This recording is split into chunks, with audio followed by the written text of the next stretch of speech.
So I made a fursona. Here is X minutes of me coping with that. Also some color theory advice.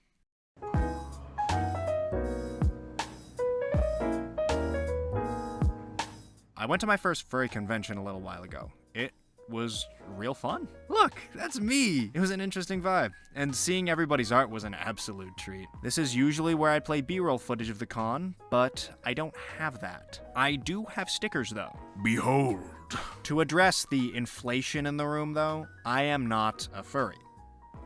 Yet. Not because I'm claiming any sort of moral high ground, but because this was my first real exposure to furry culture. I'd be hard-pressed to call myself a part of it after 3 hours crammed in a convention center. I don't even know who E621 is. My friend kept talking about them.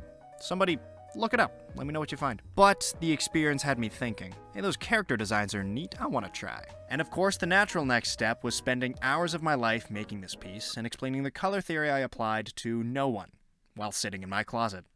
In color theory, there are a few key color combinations called color harmonies. I said color so many times, it's starting to feel weird in my mouth. An artist will use each of these color harmonies almost like a theme to stick to make the piece more uniform. You can be robotically strict with these harmonies, or you can be a bit more loose. It's really up to you. Today, we're gonna land a bit closer to the strict approach with a bit of wiggle room. You'll see what I mean. The color harmony we're using for this piece is the complementary color harmony, where we pick hues from opposite ends of the color wheel. Hue is just a art wanker way of saying color, don't worry about it. So that's all cool and sex.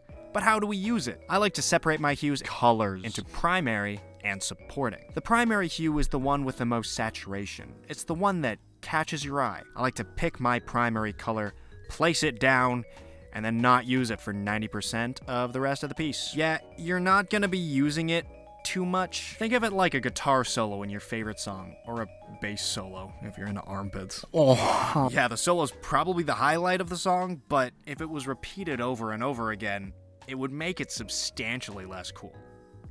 And sex. So, that's the primary color, but how can we get the most out of our supporting color? Well, you can do it in about as many ways as you can CBT.